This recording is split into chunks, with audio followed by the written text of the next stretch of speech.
والصلاة والسلام على من لا نبي بعده وعلى آله وأصحابه الذين أوفوا وعده.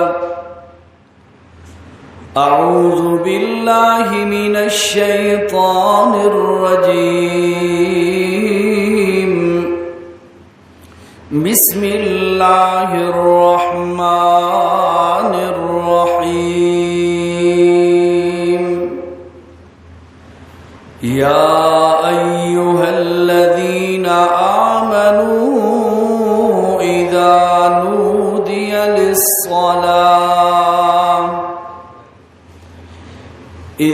نودي للصلاة من يوم الجمعة فاسعوا إلى ذكر الله وذروا البيع ذلكم خير لكم إن كنتم تعلمون. فإذا قضيت الصلاة فانتشروا في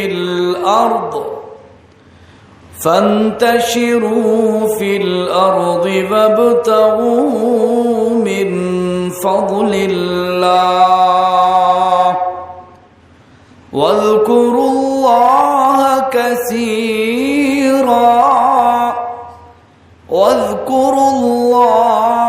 كثيرا لعلكم تفلحون. صدق الله العظيم. اللهم صل على سيدنا ومولانا محمد وعلى آله وأصحابه أجمعين.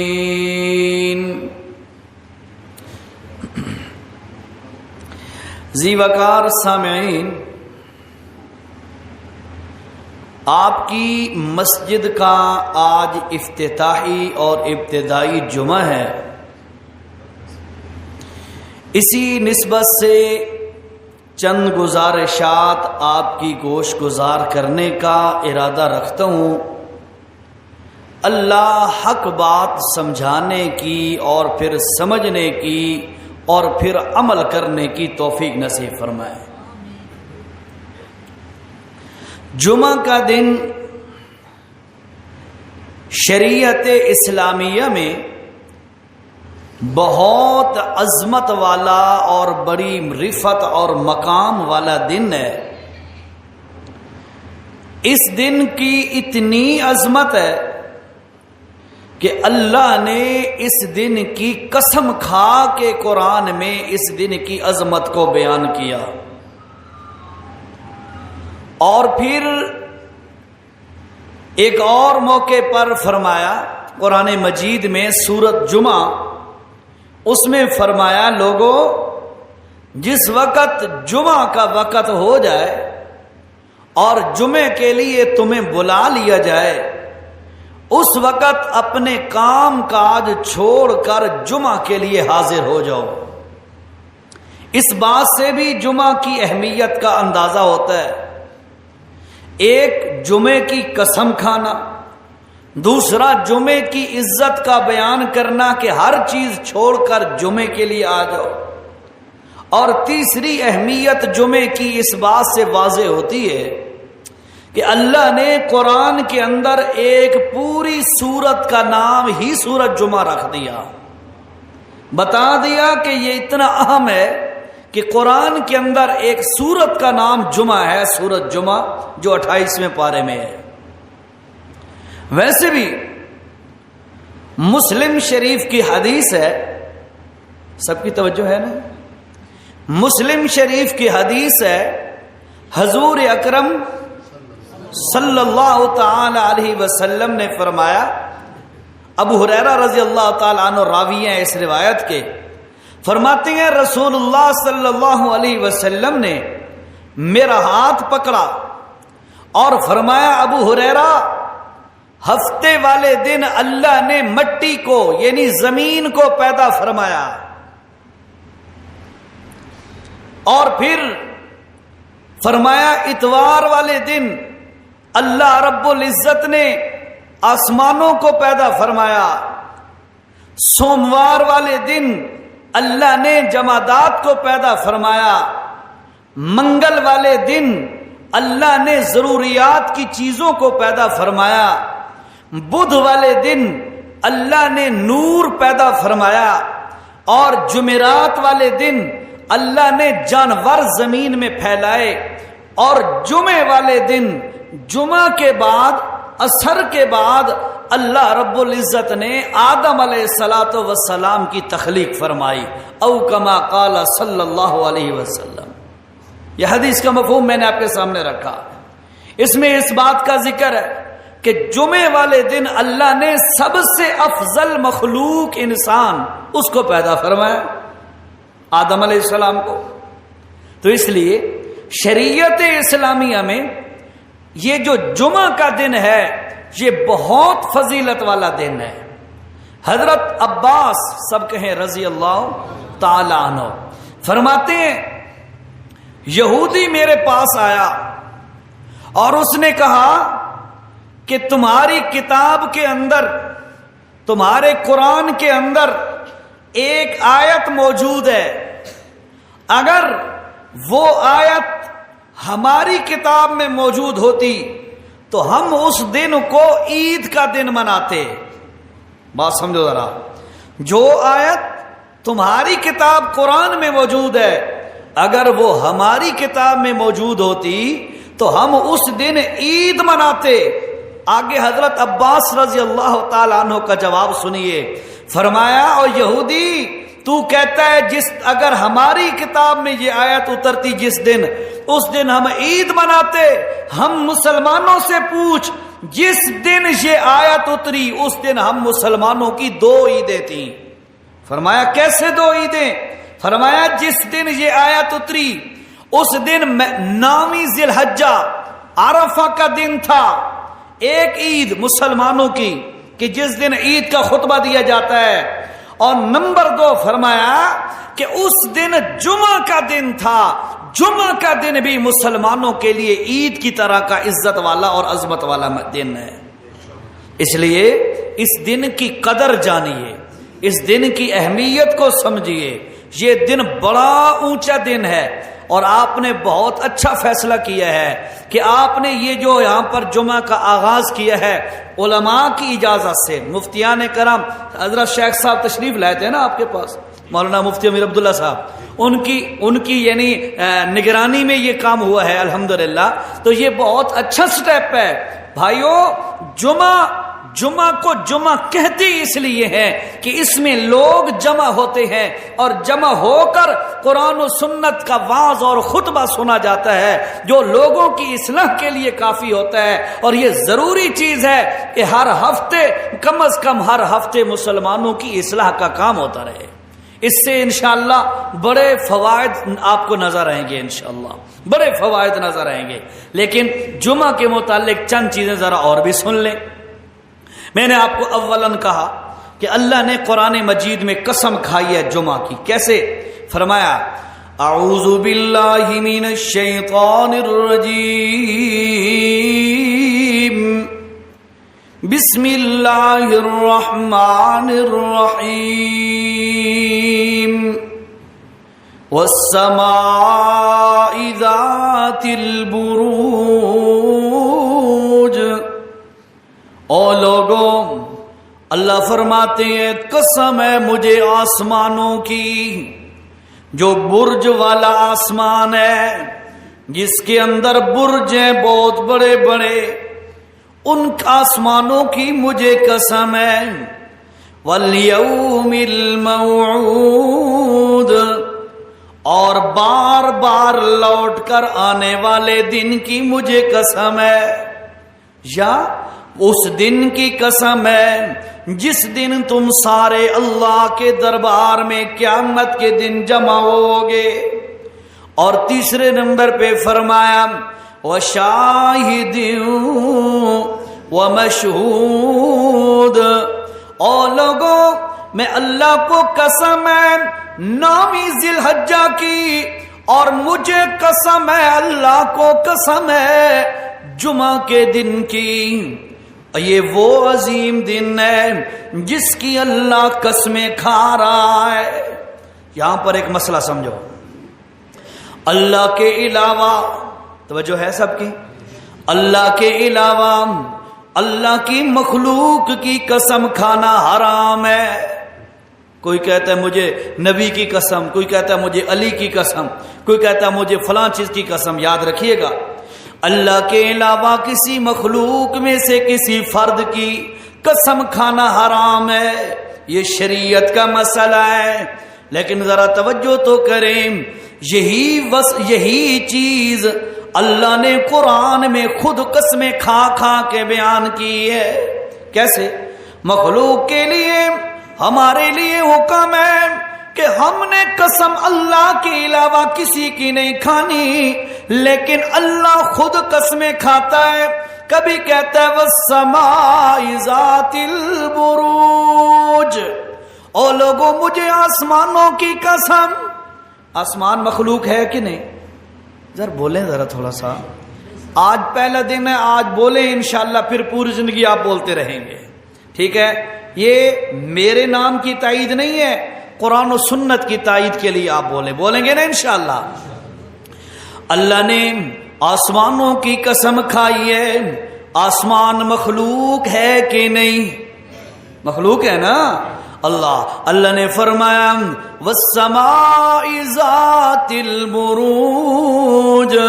دوسرے مقام پہ فرمایا وَالشَّمْسِ وَضُحَاهَا وَالْقَمَرِ إِذَا تَلَاهَا وَالنَّهَارِ إِذَا جَلَّاهَا وَاللَّيْلِ إِذَا يَغْشَاهَا وَالسَّمَاءِ وَمَا بَنَاهَا وَالْأَرْضِ وَمَا طَحَاهَا.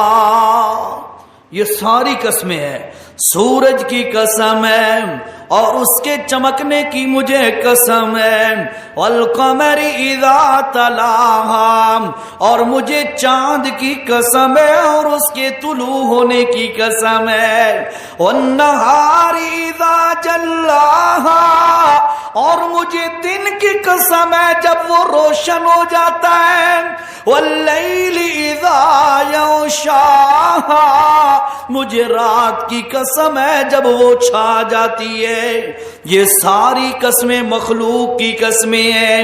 شریعت کا مسئلہ ہے اللہ کے نام کے علاوہ کسی کی قسم نہیں کھانی، اور اللہ خود قسمیں کھا رہا ہے. جواب سنیے ذرا. جواب یہ ہے یہ سارے کے سارے قوانین مخلوق کے لیے ہوتے ہیں، اللہ خالق کے لیے نہیں. یہ پابندیاں مخلوق کے لیے ہیں، اللہ خالق ہے، اللہ کے لیے پابندی نہیں ہے. اور یہی تو فرق ہے خالق اور مخلوق کا.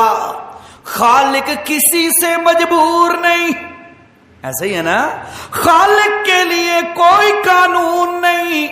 قانون مجبور کے لیے ہوتے ہیں، قانون مخلوق کے لیے ہوتے ہیں. وہ خالق ہے، باقی ساری مخلوق ہے. ٹھیک ہے جی. اللہ توجہ. تو اللہ نے جمعہ کے دن کی قسم کھائی ہے. بڑا عظیم دن ہے جمعہ کا.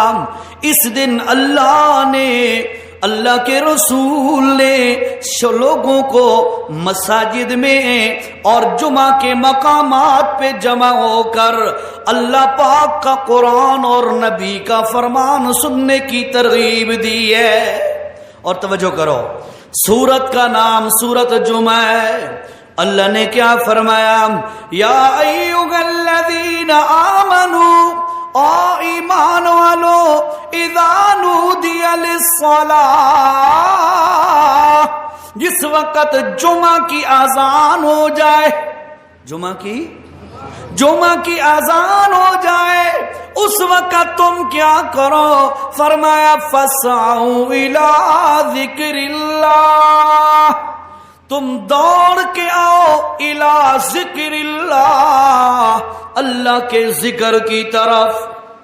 قرآن کہتا ہے اللہ کے ذکر کی طرف دوڑ کے آؤ۔ تھوڑا سا سمجھو ذرا، قرآن یہاں پہ اگر کہتا فسعوا الی المساجد، لوگوں مسجدوں کی طرف دوڑ کے آؤ، تو بات یہ بھی ٹھیک تھی، لیکن اللہ نے یہ نہیں فرمایا فسعوا الی المساجد، لوگوں مسجدوں کی طرف آؤ، بلکہ اللہ نے فرمایا فسعوا الی ذکر اللہ، لوگوں اللہ کے ذکر کی طرف آؤ۔ یہ اللہ نے 1400 سال پہلے ایک پابندی لگا دی ہے اور مسئلہ سمجھا دیا ہے، لوگوں جمعہ ادھر پڑھا کرو جہاں خالصتاً اللہ کا ذکر ہو، جہاں پیروں کے خواب اور ٹونے ٹپلے اور ٹوٹکے بیان ہوتے ہوں، جہاں کہانیاں بیان ہوتی ہوں، وہاں جمعے کے لیے نہ جایا کرو، جمعہ ادھر پڑھو جہاں اللہ کا ذکر ہو، اور سب سے افضل ذکر اللہ کا قرآن ہے۔ ٹھیک ہے جی، اس لیے جمعہ وہاں پڑھو جہاں قرآن بیان ہو، اور جمعہ پڑھانے والے کو بھی یہ چاہیے کہ وہ جمعے پر قرآن بیان کرے، رسول اللہ کا سچا فرمان بیان کرے، بس۔ اور ٹونے ٹپلوں سے اصلاح نہیں ہو سکتی۔ اللہ نے مخلوق کی، انسانیت کی اصلاح کے لیے جو چیز، جو نصاب مقرر کیا ہے وہ اللہ کا قرآن ہے، اور اس کی تائید کے لیے رسول اللہ کا فرمان ہے۔ ٹھیک ہے جی، یقیناً آج جمعے کا افتتاح ہے تو آگے جمعہ آپ کا چلے گا، کوئی تو پڑھائے گا نا جی، تو جو ساتھی بھی مقرر ہوگا یا ہے آپ کو پتا ہوگا تو وہ انشاءاللہ آپ کو اللہ کا قرآن ہی سنائے گا۔ ٹھیک ہے، کوئی خواب اور قصے اور واقعات پہ اکتفا نہیں کرے گا، وہ اللہ کا قرآن اور نبی کا سچا فرمان سنائے گا۔ تو فرمایا یا ایھا الذین آمنوا اذا نودی للصلاۃ من یوم الجمعہ، او لوگو جب جمعہ کے دن تمہیں ندا دی جائے، آواز لگائی جائے، بلایا جائے تمہیں اللہ کے ذکر کی طرف کہ آؤ اللہ کا قرآن بیان ہو رہا ہے، اللہ کے نبی کا فرمان بیان ہو رہا ہے، دوڑے آؤ، آ جاؤ۔ اللہ فرماتے ہیں فسعوا الی ذکر اللہ، پھر سب کچھ چھوڑ کر وذروا البیع، اپنے کاروبار تجارت چھوڑ کر دوڑ پڑو اللہ کا قرآن سننے کے لیے، اللہ کو قرآن سننے کے لیے دوڑ پڑو، ساری چیزیں چھوڑ دو، دکانداریاں، کاروبار، کام دھندے، سب کو چھوڑ کر اللہ کے قرآن کو سننے کے لیے، رسول اللہ کا فرمان سننے کے لیے فوراً مسجدوں میں پہنچ جاؤ۔ ٹھیک ہے جی، اس پر عمل کرو گے نا انشاءاللہ۔ جمعے کے لیے جب بلایا جائے، مطلب اذان دی جائے جمعے کی، اس وقت کام کاج چھوڑ کے تیاری کر کے فوراً مسجد میں پہنچو۔ یہ نہ ہو کہ مولانا صاحب بیٹھے ہوں دیواروں کو سنا رہے ہوں، آپ گھر بیٹھے ہوں، بھئی بس مولوی صاحب خطبہ شروع کریں گے تو پہنچ جائیں گے۔ یہ روش اور یہ طریقہ اختیار نہیں کرنا آپ نے۔ ٹھیک ہو گیا جی، اللہ آگے سنیے جی، فرمایا وَذَرُوا الْبَيْعَ ذَلِكُمْ خَيْرٌ لَكُمْ إِن كُنتُمْ تَعْلَمُونَ، اگر تمہیں پتا ہو کہ اللہ کا قرآن سننے کے لیے جب تم آؤ تو تمہیں کیا اجر ملے گا، اللہ فرماتے ہیں تمہیں پتا ہو تو تم سب کچھ چھوڑ کر اللہ کے قرآن کے لیے آ جاؤ۔ میرے نبی صلی اللہ علیہ وسلم نے فرمایا جب کوئی بندہ، حدیث کا مفہوم توجہ سے سنے، جب کوئی بندہ جمعہ کی نماز ادا کرتا ہے، پھر پورے ہفتے کے بعد اگلے جمعے پہ پھر آتا ہے، میرے نبی نے فرمایا لوگوں سن لو، جب یہ اگلے ہفتے پھر جمعہ ادا کرتا ہے، پچھلے پورے ہفتے کے اللہ پاک سارے گناہ معاف کر دیتا ہے۔ کتنی بڑی نعمت ہے۔ اس لیے یاد رکھیں، بڑی شوق ذوق کے ساتھ اللہ کے قرآن کو سننے کے لیے آؤ، رسول اللہ کا دین سننے کے لیے آؤ، اور صرف علم میں اضافہ مقصد نہ ہو، عمل کی نیت سے بیٹھو، سوچ کر یہ چیز دل کے اندر یہ چیز لے کر بیٹھو کہ جو بھی قرآن و سنت کا مسئلہ میں بیان کے اندر سنوں گا اس پر عمل کروں گا اور گھروں میں کرواؤں گا۔ کرو گے نا انشاءاللہ؟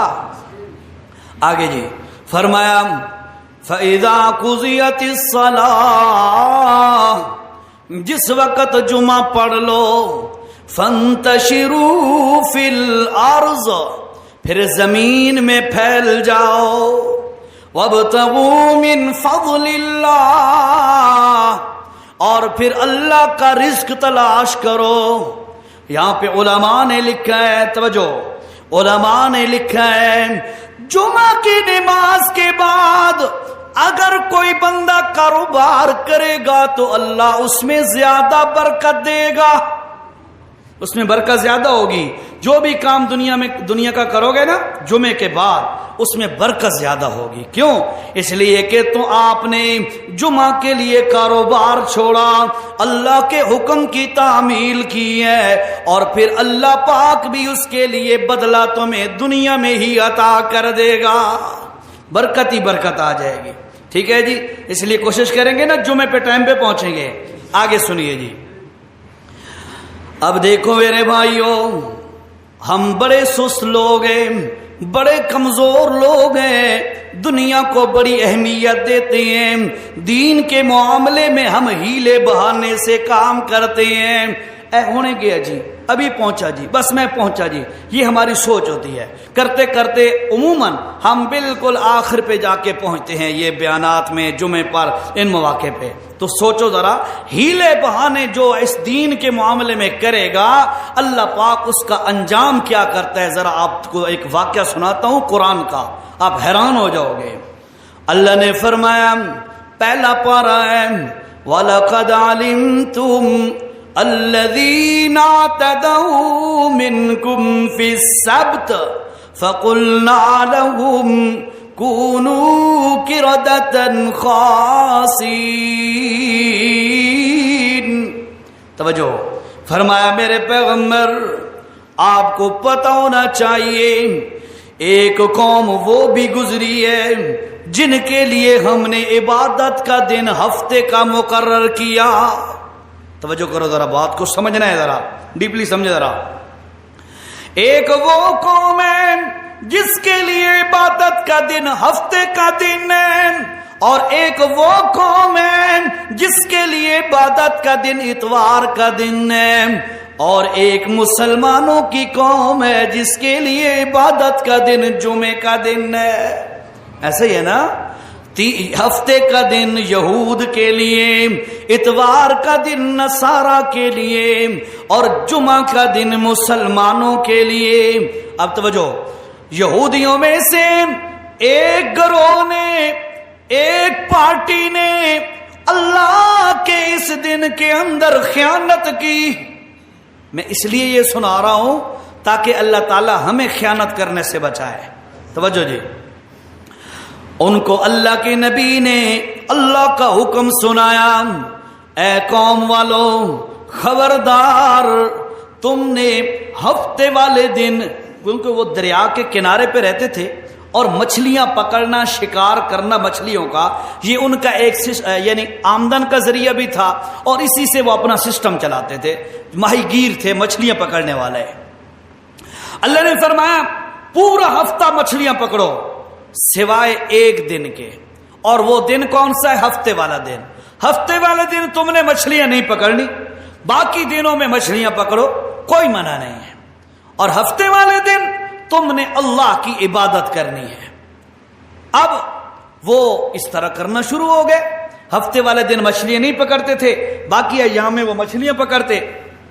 اللہ تعالیٰ نے ان کو آزمایا، ان پر آزمائش ڈالی۔ سب سے پہلے میں ایک دعا کرتا ہوں، آپ آمین کہیے، اللہ ہم سب کو ہر بڑی چھوٹی آزمائش سے محفوظ فرمائے۔ حقیقت ہے ہمارے بس کی بات نہیں ہے، ہماری طاقت نہیں ہے کہ ہم اللہ کی آزمائشیں اور امتحانات کے اندر یعنی خود اپنی طاقت سے کامیاب ہو سکیں، بس اللہ ہمیں بچائے امتحانوں سے۔ قرآن کی آیات بھی ہیں نا، ربنا ولا تحمل علینا اسرا کما حملت علی الذین من قبلنا ربنا ولا تحملنا ما لا طاقة لنا به واعف عنا واغفر لنا وارحمنا أنت مولانا فانصرنا على القوم الكافرين۔ ایتیں یاد ہیں؟ بڑی قیمتی ایتیں ہیں، بڑی مرتبت والی ایتیں ہیں، یہ یاد ہونی چاہیے نا۔ ہم نے سمجھا بچپن میں صرف قل هو اللہ احد جو نماز کے اندر ہم نے سیکھا تھا نا محلے کی کسی مائی سے، بس وہی قرآن کافی ہے۔ بھائیو یہ قرآن بڑا قیمتی ہے، ہم نے یہ قبروں پر پڑھنے کے لیے نہیں آیا، ہاں بھائی قبروں پہ پڑھو بات اس کا حق ادا ہو گیا، نہ اس کو یاد کرو، اس کو نمازوں میں پڑھو اور اس کو سیکھو، اس کے مسائل اور مفہوم اور معانی اور احکامات قرآن کے سمجھو، اس پر عمل کرو۔ قرآن اس لیے آیا ہے۔ ہماری کیا پوزیشن ہے؟ رمضان شریف میں ایک آدھ ختم کر لیا دیکھ کے، بھائی حق ادا ہو گیا، ایسا ہی ہوتا ہے نا۔ یہ بھی نیک لوگ جو دیندار ہوتے ہیں نا، یہ ان کی روٹین ہے۔ عام جو ہمارے نوجوان ینگ جنریشن ہے نا، ان بیچاروں کو تو رمضان میں بھی توفیق بہت کم ہوتی ہے۔ اس لیے قرآن اس لیے تو نہیں آیا تھا کہ بس اس کو رکھ دو چوم چاٹ کے بس برکت حاصل کر لو، گھر میں آیت الکرسی لگا کے لٹکا دو بس جنات نہیں آئیں گے۔ قرآن اس لیے تو نہیں آیا تھا۔ قرآن میں اللہ نے فرمایا افلا یتدبرون القرآن، تم قرآن میں غور نہیں کرتے؟ ام علی قلوب اقفالها، کیا تمہارے دلوں پہ تالے لگ چکے ہیں؟ تم قرآن کی طرف کیوں نہیں آتے؟ اس لیے بھائی آپ سے گزارش ہے، یہ قرآن کے چیدہ مقامات جو ہے نا، ان کو یاد کر لو۔ اور اللہ کے رسول صلی اللہ علیہ وسلم نے فرمایا کہ جو بندہ عشاء کی نماز کے بعد سورۃ ملک کی تلاوت کر کے سوتا ہے، اللہ اسے عذاب قبر سے محفوظ فرماتا ہے۔ آپ ذرا بتاؤ عذاب قبر برداشت کر لو گے؟ یار ہاں نہ بھی نہیں کرتے یار، بولو تو صحیح، عذاب قبر برداشت کر لو گے؟ اللہ کے رسول صلی اللہ علیہ وسلم ایک مرتبہ اپنے سواری پر سوار ہو کے جا رہے تھے، ساتھ صحابہ کرام بھی تھے، آپ کی سواری خچر تھا غالباً، تو وہ قبروں کے قریب سے گزرے تو وہ خچر ڈرا اور ڈر کے اچھل کے ادھر جا کھڑا ہوا۔ اللہ کے نبی صلی اللہ علیہ وسلم نے صحابہ سے پوچھا بتاؤ اس کو کیا ہوا، یہ کیوں ڈرا ہے؟ تو صحابہ نے عرض کیا یا رسول اللہ، اللہ کو پتہ ہے یا اللہ کے نبی کو پتہ ہوگا، ہمیں تو نہیں پتا۔ اللہ کے رسول صلی اللہ علیہ وسلم نے فرمایا ہما یعذبان، یہ جو دو قبریں ہیں ان قبر والوں کو عذاب ہو رہا ہے، اور ان قبر والوں کے عذاب کی وجہ سے میری سواری ڈری اور ادھر جا کے ڈر کے کھڑی ہو گئی۔ اللہ نے یہ معجزتاً دکھا دیا، مسئلہ سمجھا دیا۔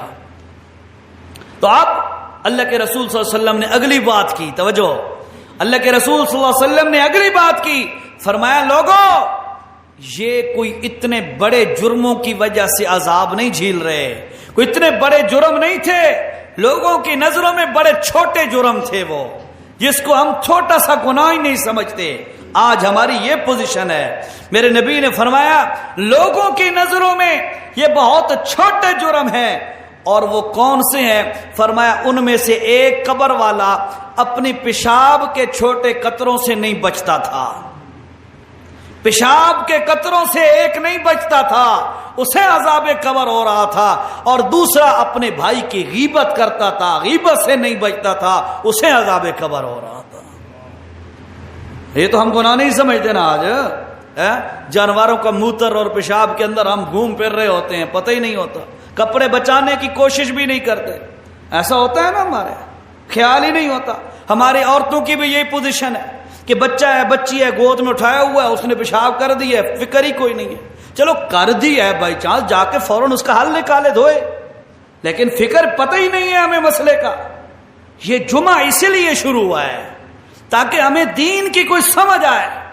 محض نماز پڑھ لینا کافی نہیں، دین کو سمجھ کر اس پر عمل کرنا ضروری ہے. ٹھیک ہے نا جی؟ تو اب ذرا دیکھو، چھوٹے چھوٹے گناہوں پر عذاب قبر ہو رہا تھا، اور عذاب قبر کی پوزیشن پتہ کیا ہے؟ فرمایا عذاب قبر کی پوزیشن یہ ہے، جب کوئی بندہ گناہگار بندہ قبر میں اتارا جاتا ہے تو قبر اسے کہتی ہے پوری دھرتی پر سب سے زیادہ نفرت مجھے تم سے تھی، آج تم میرے پاس آ گیا، دیکھ میں تیرے ساتھ کیا سلوک کرتی ہوں. میرے نبی صلی اللہ علیہ وسلم کی حدیث کا مفہوم ہے، فرمایا پھر وہ قبر اس مردے کو پریس کرتی ہے، دباتی ہے، اتنا پریس کرتی ہے کہ اس کی پسلیاں آپس میں ایسے گھس جاتی ہیں. اب بتاؤ جس کے ساتھ یہ حال ہو وہ کیا کرے گا؟ موت بھی نہیں آنی نا، موت کے بعد تو موت ہی نہیں ہے.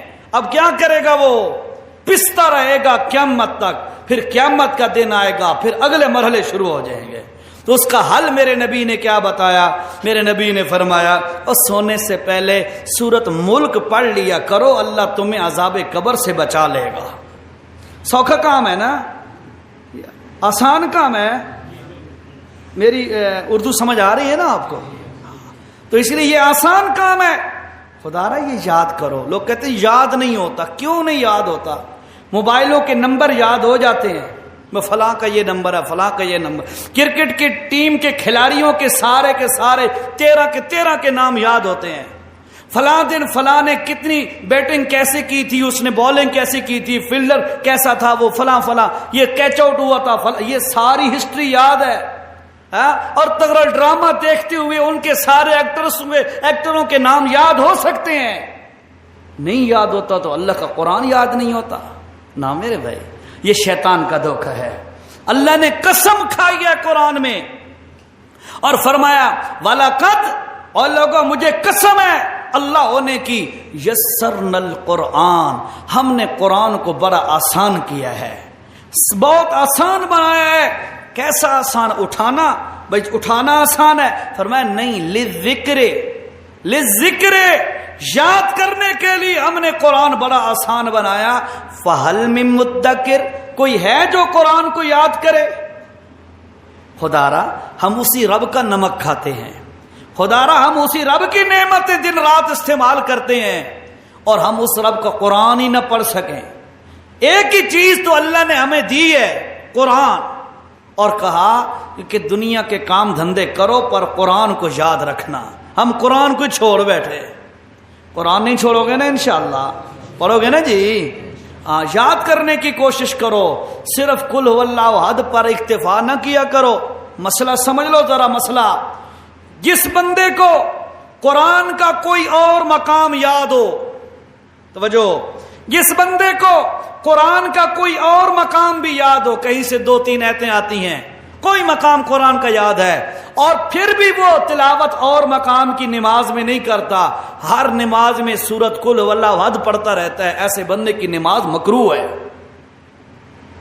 یار ایت الکرسی قرآن کا حصہ ہے، اکثر لوگوں کو آتی ہے، سب کو آتی ہوگی انشاءاللہ. ایک رکعت میں پڑھو، یہ قرآن ہے نا. اسی طرح جو ہے سورت بقرہ کی آخری آیتیں یاد ہونی چاہیے، یہ کو نماز میں پڑھو. سورت حشر کی آخری آیتیں یاد ہو، یہ نماز میں پڑھو. سورت ملک یاد ہو، یہ نماز میں پڑھو. یہ سارا قرآن اسی لیے آیا ہے. ایک اور بات بتاؤں آپ کو، یہ مسئلہ کرنی تو جمعے کی بات تھی، لیکن چلو یہ بھی فائدے کی چیزیں ہیں. فائدہ ہو رہا ہے نا ان چیزوں سے؟ سمجھ آ رہی ہے نا؟ فرمایا کہ من قرأ حرفا من کتاب اللہ، جو بندہ اللہ کے قرآن کا ایک حرف پڑھتا ہے، اللہ پاک اس کو ہر حرف کے بدلے میں 10 نیکیاں عطا فرماتا ہے. کتنیاں؟ 10 نیکیاں. اگلی بات سنو، جو بندہ نوافل کے اندر بیٹھ کر اللہ کا قرآن پڑھتا ہے، اس کو ہر حرف کے بدلے میں 50 نیکی ملتی ہے. اور اس سے اگلی بات سنو، جو بندہ نماز کے اندر کھڑا ہو کے قیام کی حالت میں اللہ کا قرآن تلاوت کرتا ہے، ہر حرف کے بدلے میں 100 نیکی اللہ عطا فرماتا ہے۔ اے لوٹیاں ہماری میاں والے کی زبان میں کہتے ہیں، لوٹیاں لٹنے کی چیزیں ہیں، یہ لوٹیں ان کو۔ خدا را زندگی پگھل رہی ہے، گزر رہی ہے، برف فرش پہ رکھ دو نا برف کا بلاک اٹھا کے، تو گھنٹے 2 گھنٹے بعد وہ برف کا بلاک پگھل جائے گا، ایسا ہی ہے نا؟ اچھا برف کا ایک اور بلاک لو، پانی کے ٹب میں رکھ دو، یہ بھی پگھل جائے گا 2-2.5 گھنٹے بعد، دونوں پگھل جائیں گے۔ لیکن یاد رکھو جو فرش پہ پڑا ہے نا بلاک، وہ پگھل کے ضائع ہو گیا، کوئی فائدہ حاصل نہیں ہوا۔ جو ٹب میں پڑا ہے یہ بھی پگھلا ہے اسی طرح، لیکن اس کا فائدہ یہ ہوا کہ اس نے پانی کو ٹھنڈا کر دیا ہے۔ تیری میری زندگی سو کر بھی گزر رہی ہے، عیاشیوں میں بھی گزر رہی ہے، بغاوتوں میں بھی گزر رہی ہے، اللہ کے دین سے دور ہٹ کے بھی گزر رہی ہے، یہ تو گزر رہی ہے، ضائع ہو رہی ہے۔ اسی زندگی کو ٹھنڈا بنا، قبر کو ٹھنڈا کر، اللہ کی قسم زندگی گزار، رب کا کہنا مانتے ہوئے، رسول اللہ کی تعلیمات کو مانتے ہوئے زندگی گزار، یہی تیری زندگی تیری آخرت کو ٹھنڈا کر دے گی۔ کوشش کرو گے نا انشاءاللہ۔ یہ جمعہ کا دن اسی لیے ہے، یہ مسلمانوں کی عید ہے، جمعہ اجتماع سے ہے، جمعہ یعنی لوگوں کا اکٹھا ہونا، اکٹھا ہو کر قرآن و سنت کو سننا۔ حضرت ٹائم کیا ہے؟ 1:45 ہو گئے؟ اچھا اللہ اکبر۔ کتنے بجے بس کرنا ہے؟ 2:05 تھے، 2:15 جماعت کھڑی کرنی ہے، بس ٹھیک ہے۔ یہ توجہ فرمایا ہے اللہ۔ جمعہ کے متعلق اللہ نے فرمایا، وہ بات ہو رہی تھی وہ ہفتے والے دن کے لوگوں کی، اللہ نے فرمایا باقی دنوں کے اندر مچھلیاں پکڑو پر ہفتے والے دن، بولو ذرا، ہفتے والے دن نہیں پکڑنی۔ اور اللہ نے ان پر آزمائش ڈال دی، امتحان ڈال دیا۔ اب دیکھو ہمارے اوپر بھی امتحان آتا ہے، نماز کا وقت ہو جائے، اذان ہو گئی، ادھر سے دکاندار کے پاس گاہک آ جاتا ہے، یہ آزمائش ہوتی ہے، ادھر سے کام شروع کیے ہوا ہے، بڑی عجیب پوزیشن میں کام ہے، ادھر سے اللہ کی ندا اذان آ گئی، یہ امتحان بن گیا ہے۔ اب یہ امتحان بن گیا ہے، ان لوگوں کے لیے بھی اللہ نے اسی ہفتے کے دن کو امتحان بنا دیا۔ کیسے؟ اللہ کا کرنا، باقی 6 دن ان کے دریا میں مچھلیاں بہت تھوڑی ہوتی تھیں، اور 7واں دن جو ہفتے کا دن تھا اس دن بہت زیادہ مچھلیاں اوپر تیرنا شروع ہو جاتی۔ ان کے دل کے اندر جی للچانے لگ گیا ہے، مچھلیاں تو آ جائی ہیں جی ہمارے پاس، اب کیا وہ پکڑ تو نہیں سکتے۔ کچھ دن تو انہوں نے صبر کیا، چند ہفتے تو انہوں نے صبر کیا، لیکن ان میں سے کچھ بندوں نے یہ ترکیب کی کہ یوں کرو، اس دریا کے ساتھ چھوٹے چھوٹے گڑھے کھود دو اور چھوٹی چھوٹی نالیاں بنا دو، تاکہ ہم اپنے ہاتھ سے تو نہ پکڑیں، مچھلیاں زیادہ آئیں گی، اور مچھلیاں آ کر اس گڑھے میں جب گر جائیں گی واپس نہیں جا سکیں گی۔ جب قوم والوں نے یہ طریقہ شروع کیا اور اللہ کی حدوں کو توڑا، اللہ نے ان پر عذاب کون سا بھیجا؟ فرمایا کونو قردۃ خاسئین، فرمایا رات کے وقت وہ سوئے آرام سے، نیند کے اندر وہ پڑے تھے، اللہ کا قہر ان پہ آیا، اللہ نے فرمایا ساری قوم والے بندر بن جاؤ۔ جب صبح اٹھے تو ساری کی ساری قوم بندر بن چکی تھی۔ یہ اللہ کی پکڑ آئی، کیوں؟ انہوں نے اللہ کی جو پابندی تھی اس کے اندر اتار چڑھاؤ کیا، ہیلے شروع کر دیے۔ اس لیے مسلمانوں اللہ نے منع کیا ہے کہ جب جمعہ کی اذان ہو جائے اس وقت اپنے کام کاج چھوڑ کے جمعہ کے لیے پہنچو. تو اس لیے اس میں ہیلے بہانے نہ کرنا، خدا را ہیلے بہانے نہ کرنا. یہ جمعہ آپ کا تب کامیاب ہوگا جب تمام کے تمام ساتھی اخلاص کے ساتھ اپنی مسجد کے اندر جمعہ پڑھنے کے لیے ٹائم پہ پہنچو گے. انشاءاللہ پہنچو گے نا انشاءاللہ. آگے دیکھیے، جمعہ مسجد میں پڑھا جاتا ہے، اس میں اللہ نے کیا ایک اور حکم دیا ہے. سورت کا نام سورت نو ہے. فرمایا وَأَنَّ الْمَسَاجِدَ لِلَّهِ. او ملک صاحبہ، او خان صاحبہ، او چودھری صاحبہ، یہ نہ سمجھنا کہ مسجد میری جاگیر ہے، مسجد میری جائیداد ہے، مسجد میں نے زمین دی تھی مسجد کی، یہ تعمیر میں نے کرائی تھی، یا تعمیر میں نے اتنے 1000 روپے دیا تھا، اب میرا آرڈر چلے گا. اللہ نے فرمایا خبردار ہو لوگو، وَأَنَّ مساجد للہ. اور لوگوں مسجدوں کا مالک کون ہے؟ اونچا بولو. مسجد کا مالک اکیلا اللہ ہے، اور کسی کی بادشاہت نہیں چل سکتی. ایک اللہ کا آرڈر چلے گا، ایک اللہ کا حکم چلے گا. اور توجہ، ایک واقعہ سناتا ہوں آپ کو، تاریخی واقعہ لیکن ایگزیکٹ اس پوائنٹ پہ. خلیفہ ہارون الرشید، نام سنا ہوا ہے؟ ہارون الرشید خلیفہ بڑا نیک خلیفہ تھا، مسلمان خلیفہ. اس نے اپنی بیگم زبیدہ نامی بڑی نیک سیرت عورت تھی، بڑی پاک دامن، بڑی نیک سیرت، شاہی خاندان کی فرسٹ عورت تھی، لیکن یہ ہے کہ بڑی نیک عورت تھی. اس کی اخلاص سے بنائے ہوئے دین کے لیے جو کام ہیں آج تک ان کی نشانیاں موجود ہیں. سینکڑوں سال بیت گئے. حقیقت ہے آج بھی آپ جائیں نا طائف سے لے کر مکہ تک، اور ان علاقوں میں آج بھی نہر زبیدہ موجود ہے. پانی اس میں نہیں ہے لیکن نہر زبیدہ موجود ہے آج بھی. بڑی اخلاص والی کمال کی عورت تھی. ایک دن خلیفہ ہارون الرشید نے ویسی باتوں میں اپنی بیوی سے کہہ دیا، اگر آج کی رات تم میری حکومت کے ایریے سے باہر نہ نکلی تو تمہیں طلاق ہے. بات سمجھو ذرا. اور وہ کوئی حکومت چھوٹی سی تو تھی نہیں، بہت بڑا ایریا تھا اس کا. یہ کابل تک ہمارے یہ افغانستان میں، اور یہ فرانس، اور یہ سارے ممالک اسلامی سلطنت کے زیر سایہ تھے. اس نے کہا اگر آج کی رات تو میرے اس حکومت کے ایریے سے، جہاں جہاں میری مملکت ہے، جہاں جہاں میری حکومت ہے، اگر تو آج کی رات میری حکومت سے باہر نہ نکلی تو تمہیں طلاق.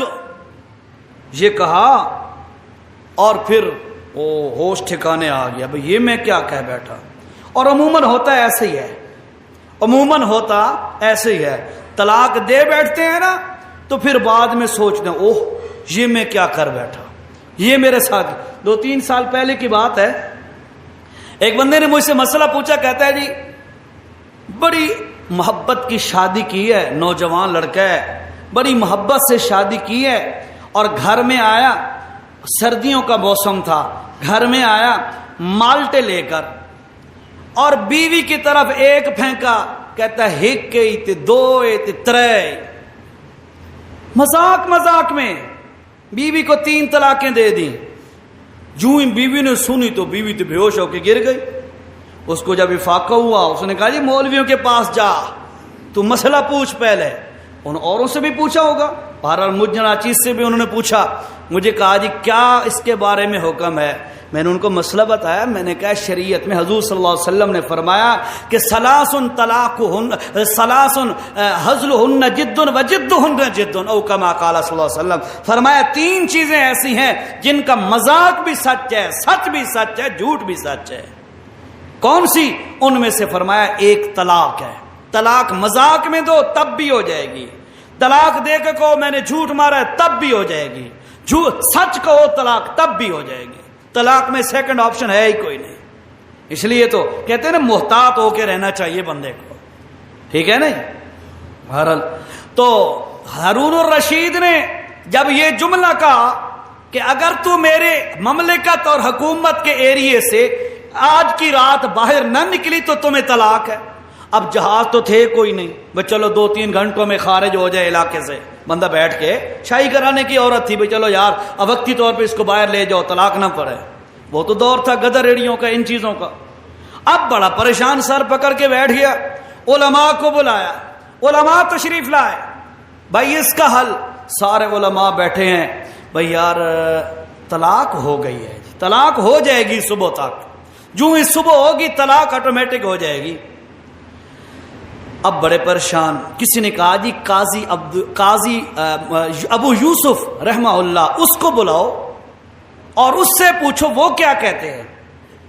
ان کو بلایا گیا، امام ابو یوسف رحمۃ اللہ تعالی علیہ کو. یہ امام ابو حنیفہ رحمہ اللہ کے شاگرد ہیں، 3 نامور شاگرد ہیں، امام محمد، امام ابو یوسف اور امام ظفر رحمہم اللہ. یہ تینوں حضرات امام ابو حنیفہ کے بڑے پائے کے شاگرد ہیں. ان میں سے امام ابو یوسف ہے. ان کو بلایا گیا، بھئی جناب آپ بتائیں اس مسئلے کا اب کوئی حل ہی نہیں ہے، ہمیں تو یہ لگ رہا ہے، کوئی حل نظر آتا ہے آپ کو؟ تو امام یوسف رحمہ اللہ نے ہارون الرشید کی طرف دیکھا اور دیکھ کے مسکرا پڑے اور فرمایا حل میں بتاتا ہوں، حل میں بتاتا ہوں. کہا کون سا حل؟ اس میں بھی جان آ گئی نا، بھائی کوئی حل نظر آ رہا ہے، اس میں بھی جان آ گئی. اس نے کہا میں حل بتاتا ہوں. کون سا حل ہے؟ اس نے کہا جی آج کی رات آپ اپنی بیوی کو مسجد میں رات ٹھہرا دیں، وہ مسجد میں ٹھہر جائے. کیوں؟ اس لیے کہ آپ کی حکومت جتنی مضبوط کیوں نہ ہو وہ مسجد میں حکومت نہیں چل سکتی. مسجد اللہ کا گھر ہے، اس میں حکومت نہیں چل سکتی، آپ کی کسی کی حکومت نہیں چل سکتی. بیوی کو آج کی رات مسجد میں ٹھہرا دو، یا آپ کی حکومت سے باہر نکل آئی ہے، اللہ کے گھر میں آ گئی ہے، صبح واپس لے جانا، طلاق سے بچ جاؤ گے. تو میں عرض کر رہا تھا وَأَنَّ الْمَسَاجِدَ لِلَّهِ، اور لوگوں مسجدیں اللہ کی ہیں، کسی کی جاگیر نہیں، کسی کی زیر سایہ نہیں. ہاں جس کو متولی ہونے کا اعزاز اور متولی ہونے کا انعام اللہ پاک دے دے اسے شکر کرنا چاہیے. ہاں جس کو مسجد کے واش روم دھونے کا موقع مل جائے اللہ کی قسم اسے شکر کرنا چاہیے. یہ اللہ کا گھر ہے. دور حدیث سے ہم جس دن فارغ ہو رہے تھے، ہمارے شیخ صاحب تھے، انہوں نے ہمیں بڑی عجیب سی بات کہی، توجہ سے، شاید میں نے مختلف جگہوں میں پہلے بتائی بھی ہے. انہوں نے بتایا بیٹا جا رہے ہو، ایک بات یاد رکھنا، اگر اللہ تمہیں کسی مسجد میں امامت، خطابت، دین کی خدمت کا موقع دے دے تو شکر کر کے اللہ کے دین کی خدمت کرتے رہنا. اور اگر یہ موقع نہ ملے، یہ ان لڑکوں کو کہا جا رہا ہے جو حدیث پڑھ کے عالم ہو بن چکے ہیں، ان کو کہہ رہے ہیں استاد، میں بھی ان کی منہی میں سے ایک طالب علم تھا. تو فرمایا کہ اگر وہ موقع نہ ملے امامت خطابت کا، مسجد کی لیٹرینیں دھونے کا بھی موقع مل جائے اس کو بھی ہاتھ سے ضائع مت ہونے دینا، وہ بھی اللہ کی نعمت سمجھنا. اور میں آپ سے بھی گزارش کروں گا، یہ رب کا گھر ہے، اس کا نام ہے مسجد. مسجد کہتے کیوں ہیں اسے؟ اس لیے کہ مسجد کا معنی ہے ایسا مکان، یہ اسم ظرف ہے اور ظرف مکان ہے، پڑھے لکھے ساتھی سمجھ گئے ہوں گے، یہ ظرف مکان ہے. مسجد کا معنی ہے ایسی جگہ جہاں سجدے کر کے رب کو راضی کیا جائے. مسجد کا کیا معنی ہے؟ جہاں سجدے کر کے کس کو راضی کیا جائے؟ اللہ کو. بولو بولو، کس کو؟ اللہ کو راضی کیا جائے. یہ وہ جگہ ہے، اس کی خدمت کا کسی کو بھی موقع مل جائے وہ غنیمت سمجھے. ٹھیک ہے جی. فرمایا وَأَنَّ الْمَسَاجِدَ لِلَّهِ، اور لوگوں مسجدیں اللہ کا گھر ہیں، اللہ کی زیر سایہ ہیں، اللہ کی بادشاہت کے اندر ہیں. اور سنو فَلَا تَدْعُوا مَعَ اللَّهِ أَحَدًا، خبردارو لوگوں ان مسجدوں میں آ کر اس رب کو چھوڑ کر کسی اور کی پکار نہ کرنا.